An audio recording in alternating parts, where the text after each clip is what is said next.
Okay, Akbar and the Mansabdari system. Now we know that Akbar was very efficient in running his empire. Now one of his major, uh, one of the major organization skill or organization tactic was basically the Mansabdari system.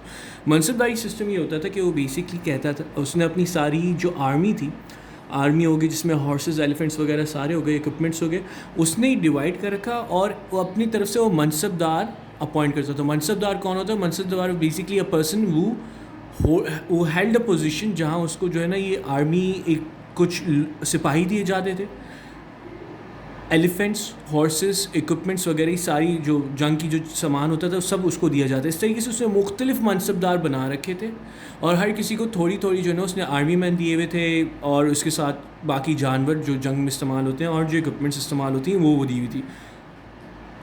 ان سب منصب داروں کی ذمہ داری تھی کہ ان سب کا خیال رکھا جائے جو ان کو اکوپمنٹس اور سپاہی مل رہے ہیں, اور جب ایمپرر کو ضرورت ہوگی تو وہ جو ہے نا اس سے ہی ڈیمانڈ کر سکتا ہے کہ آپ جو ہے نا یہ سارے کے سارے اکوپمنٹس اور سارے کے سارے لوگوں کو میری طرف بھیجیں, کیونکہ ہمیں جنگ پہ جانی ہے, یہاں پہ کوئی بھی اور بات ہو سکتی ہے. تو منصب دار اس کا ذمہ داری تھی کہ ان سب کا صحیح طریقے سے خیال رکھیں اور جب ضرورت پڑے تو ان سب کو جو ہے نا ایمپرر کے سامنے پیش کریں.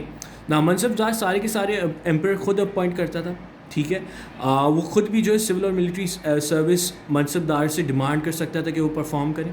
اگر وہ اچھا پرفارم کریں تو ان کو جو ہے نا وہ ویلیو بھی کرتا تھا اور ان کو پروموٹ بھی کرتا تھا. پروموٹ کس طریقے سے کہ زیادہ اس کو آرمی دے دی, زیادہ بڑی آرمی, زیادہ اس کو سامان دے دیا یا پھر زیادہ بڑا ریوارڈ دے دیا.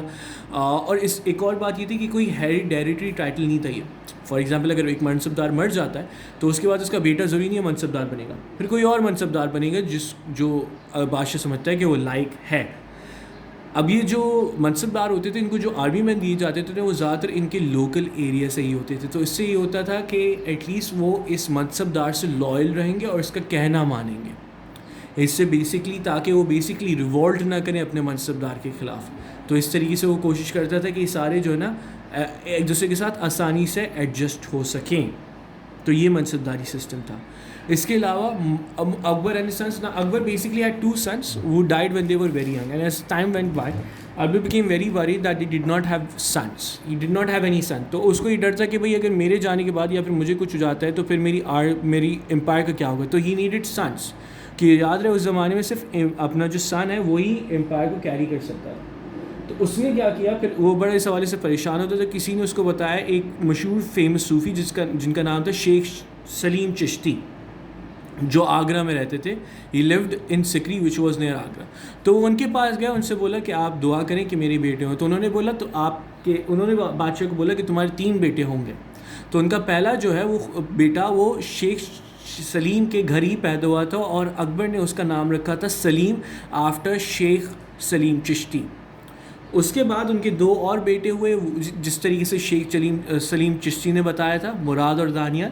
تو اکبر جو ہے نا بڑا ہی متاثر ہوا ان سے, and he named Sikri as Fatehpur Sikri and he made it his capital as well. اور ان کے حوالے سے بڑی عقیدت رکھتے تھے وہ شیخ سلیم چشتی سے کی طرف, ٹھیک ہے. پھر اب ایک اور ہمیں بات بتائی جاتی ہے, that is Akbar and his 9 jewels. Akbar basically اپنے جو اپنا اس کے منسٹرز ہوتے تھے ان کورٹ, ان کو اوپر جو ہے نا بڑا ڈپینڈ کرتا تھا اور ان کو جو ہے نا بڑا ویلیو کرتا تھا. اس کے 9 جو سب سے زیادہ امپورٹنٹ منسٹرس تھے ان کا نام تھا ابو الفضل, راجہ تودڑمل, عبد الرحیم خان, راجہ بیربل, ملو دو پیازا, فائزی فقیر ایاز الدین, راجہ مان سنگھ اینڈ تان سین. یہ سارے جو ہے نا اس کے منسٹرز ہیں, ان کو یہ بہت ویلیو کرتا تھا, ان کی رائے بہت ہی سنی جاتی تھی. یہ سارے کے سارے جو اس کے منسٹرز ہیں یہ بہت ہی کیپیبل تھے, بہت ہی اسمارٹ تھے اور صحیح طریقے سے جو ہے نا اس کو بہت سی چیزوں پہ گائیڈ کرتے تھے اپنا اکبر کو. اچھا بچوں, the important thing that you must remember is that Akbar also created a new religion which is called دین الہی, ٹھیک ہے نا. یہ مکسچر تھا ہندوازم کا اور اسلام کا, جس میں اس نے اپنے آپ کو جو ہے نا بڑے سیکریٹ لائٹ میں رکھا, اپنے پریزنٹ کیا تھا. لیکن this religion backfire because people did not accept it at all, especially the Muslims, they did not accept it at all. اور یہ بتایا جاتا ہے کہ اس ریلیجن کی وجہ سے اس کو بڑا کرٹیسزم بھی فیس کرنا پڑا تھا, دس ریلیجن کالڈ دین الہی.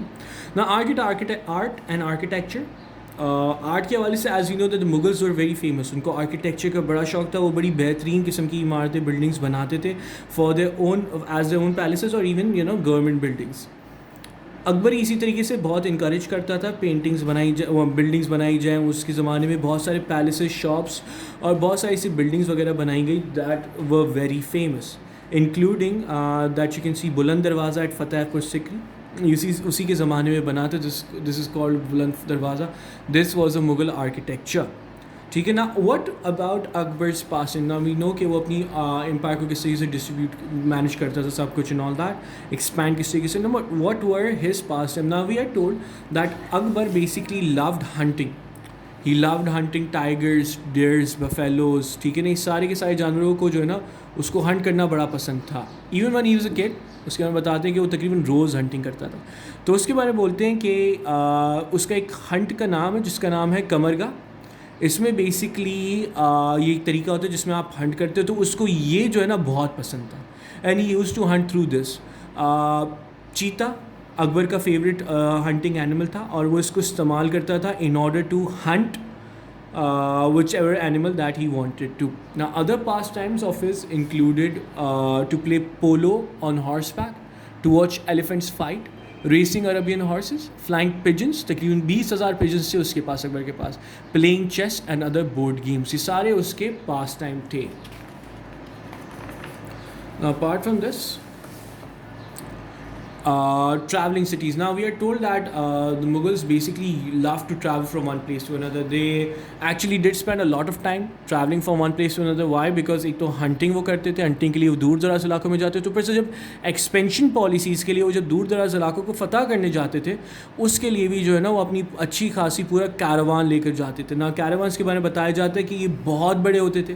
اس کے اندر نہ صرف رولر اپنا کنگ ہوتا تھا, اس کے ملٹری مین ہوتے تھے, اس کے ایڈوائزرز منسٹرز ہوتے تھے, بلکہ زنانہ بھی ان کے ساتھ ٹریول کرتا تھا. اور باقاعدہ کہ بڑی بڑی یہ تقریباً 50,000 ٹینٹس بتاتے ہیں کہ 50,000 ٹینٹس جب وہ ایک وقت جگہ پہ جا کے رکتے تھے تو باقاعدہ 50,000 ٹینٹس تک وہ جو ہے نا ادھر لگاتے تھے, so that everyone can be occupy, so that everyone can be accommodated. باقاعدہ ہاتھی, آکسز وغیرہ, گھوڑے سب لے کے جاتے, سب ان چیزوں کو جو ہے نا ٹریول کرنے کے لیے استعمال کیا جاتا تھا. End of Akbar's reign. Akbar basically ہی came to an end in Agra. ٹھیک ہے نا. بتایا جاتا ہے کہ وہ جب مرا تو اس کے بارے رومر یہ تھی کہ اس کو پوائزن کر دیا گیا تھا, لیکن we are not sure about that. Majority believe that he died a natural death. ٹھیک ہے نا. پھر بتایا جاتا ہے کہ he was bred in near Agra as well. لیکن پھر بتایا جاتا ہے کہ کچھ سال بعد 76 years later a group of Jats rebelling against Emperor Akbar broke into Akbar's mausoleum, dragged out his body and burnt it. آخر میں اس کے ساتھ یہ بے حرمتی کی گئی تھی اس کی باڈی کے ساتھ. اس کی باڈی کو نکال دیا گیا تھا 67 years کے بعد اس کی قبر سے, اور اس کو جو ہے نا جلا دیا گیا تھا کاٹ کر. ہاں, ڈریگ نے کاٹا نہیں تھا, بیسکلی اس کو گھسیٹا کر جلا دیا گیا تھا. نا finally we're going to talk about European struggle of power in India. Now we know that during the Akbar's period many European travelers came to India and they were very impressed by the richness of the country. They went back and they praised the country a lot. That got the attention of the European rulers, and وہ چاہتے تھے کہ اب India میں بھی وہ کسی طریقے سے ٹریڈ کریں تاکہ وہ بھی جو ہے نا تھوڑی بہت رچنس حاصل کر سکیں, یا پھر تھوڑی بہت ٹریڈ کر کے وہ بھی امیر ہوتے رہیں. ٹھیک ہے. اسی طریقے سے آہستہ آہستہ ٹریڈ بڑھ گئی. ٹھیک ہے. اکبر کے بارے میں یہ بھی بتایا جاتا ہے کہ اکبر کو خود بھی ٹریڈ پسند تھی, کیونکہ اس کو لگتا تھا اس سے اس کے ملک کا فائدہ ہوگا. اس نے ٹریڈ کے حوالے سے اس نے بہت سارے روڈز بھی بنائے تھے. ٹھیک ہے نا. فار ایگزامپل اپنا کون سا روڈ ہے, پرٹیکولر روڈ کا نام نہیں لکھا ہوا, لیکن اس کو بتاتے کہ ٹریڈ کے لیے اس نے پورے اپنا انڈیا تھا اس وقت ہندوستان میں یا سب کانٹینٹ میں, اس میں انہوں نے باقاعدہ روڈز بنائے تھے so that you can easily trade between one and other. آپ کی جو میجر ٹریڈنگ چیزیں ہوتی تھی وہ اسپائسز ہوتا تھا, سلک ہوتا تھا, ان سب ٹیکسٹائل ہوتا تھا, ان سب میں جو ہے نا ٹریڈ کیا جاتا تھا between Lahore, Agra, Delhi, Gujarat, Kashmir. It went as far as Persia, Kashmir, Turkestan, even China. ٹھیک ہے. لیکن آہستہ آہستہ اب کیا ہوا, بہت سارے جو ہے نا یورپین نیشنز وہ آ کر انڈیا میں انہوں نے نظریں لگا لی تھی کہ ادھر ہم ٹریڈ کریں گے. نا they were fighting against one and other for trade, for establishing trade. اب ان میں کون کون تھے؟ ڈچ تھے, پورچوگیز تھے, فرینچ تھے, برٹشرز تھے. سب سے پہلے جو ادھر آئے تھے وہ بیسکلی آئے تھے Portuguese. Vasco da Gama basically آیا تھا, اس نے سب سے پہلے دا ٹریڈ روٹ اسٹیبلش کی تھی, لیکن soon the Dutch came here as well.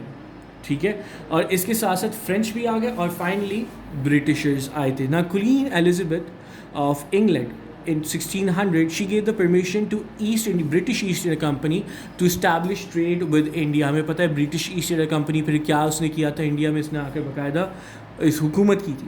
ٹھیک ہے نا, تو انہوں نے بیسکلی ارادہ شروع میں یہ تھا کہ یہ جو ہے نا اسپائس اور سلک وغیرہ کی ٹریڈ کریں گے بٹوین انڈیا اینڈ برٹش. ٹھیک ہے نا, کوئین ایلزابتھ یہ ایمپرر اکبر کے زمانے میں ہی رول کرتی تھی. شی رول فار 42 ایئرس. ان کی کوئی شادی نہیں ہوئی تھی, نہ ان کی کوئی اولادیں تھیں, but she was a very clever and highly intelligent woman جس نے بیسکلی بڑا ہی اچھی طریقے سے رول کیا تھا انگلینڈ کو. تو ان کے بارے میں بتایا جاتا ہے کہ شاہ کرش بھی بہت ہی. She had around 3000 dresses made up of expensive fabric such as silk, satin and velvet. ٹھیک ہے نا, ان کے دوران کو ایلزابتھن ایج کہا جاتا ہے, جس دوران انگلینڈ نے بہت ہی ترقی کی اور بہت کچھ جو ہے نا it became a very powerful country. This is everything that you need to know about this chapter. Now I hope that you've understood it. Then again, if you have any problems, any concerns, you can always question that. You can always question me on this. جو ہے نا WhatsApp group پہ آپ question پوچھ سکتے ہیں. Any concerns, I'll be more than happy to clear that out for you. All right everyone, take care. Allah Hafiz.